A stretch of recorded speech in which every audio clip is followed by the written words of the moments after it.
Well, here we are at TOC Europe. I'm here with Carlijn Williams. She's Head of Enterprise Campus Edge Marketing for NOKIA. Welcome, Carlijn. Now, NOKIA is a well-known household name. What can you offer here for visitors to TOC, shippers, port companies, terminals? Yeah, so we intend to make digitalization simple.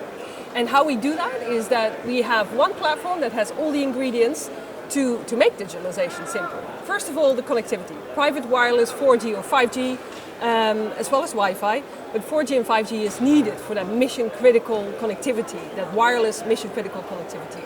Second one, industrial edge. You need a local compute power to make sure applications that need that low latency, high bandwidth, like AGVs, autonomous cranes, work flawlessly.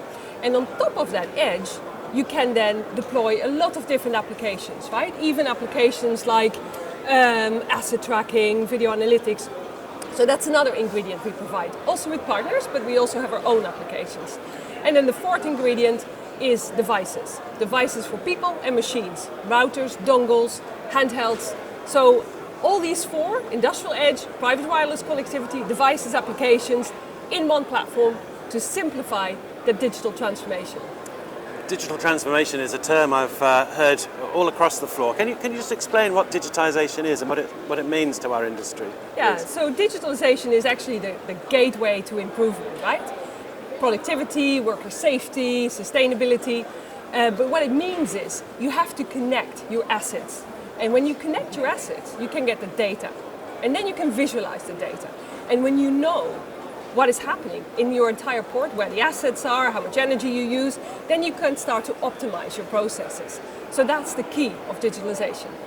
And does NOKIA have some examples of customers you've worked with? Have you got programs actually underway? Yeah, so we work with many ports and shipping companies around the world. And one of the great examples, one of the early adopters is actually the Port of Southampton in the UK. We did that together with Verizon, our partner.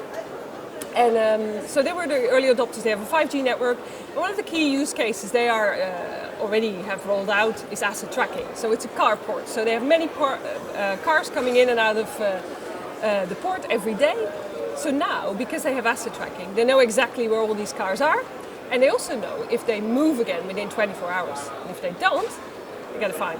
So for them, that's a great way of increasing their productivity, right? Getting the throughput, the number of containers or cars in this case, through their ports. And that's also what we see, right? When we work with these companies, that the average port, we did a calculation on this, and of course this all depends on the size, but the average port can increase the number of containers by 900,000 a year if you digitalize. So that's one big productivity benefit. But we also see massive reductions in energy, because the ship can move on quicker, right? If you know exactly how many containers there are on that ship that's coming in, and you know when he's coming, then he can move on quicker. So that's the thing. And this is something that can be achieved through a 5G network, but not necessarily through other networks? Well, there is a place for Wi-Fi. But you need another layer on top of that, which is 5G private wireless or 4G private wireless in some cases, right? It depends all on the use case. If you have autonomous vehicles, autonomous cranes, high definition video, drones filming with high definition video, you need that low latency, high bandwidth. And that cannot be done by Wi-Fi. You need to have 5G private wireless to be in control of that, right? So 5G private wireless is the foundational layer, the technology layer, to move up the next step. And maybe one more thing on that. When our customers deploy that digital foundation, 4G, 5G private wireless and the industrial edge, we see that the asset tracking can be deployed, but then they start with drones, and then they start with video analytics. And then you can build, right? So you really get your competitive edge because of the wide range of use cases that you can deploy. Well, Carlijn, thank you. It's been fascinating talking to you. Hope you've had some interesting conversations here at TOC Europe. Yeah, it's great. And hope you enjoy the rest of the show. Thank you. Thank you so much.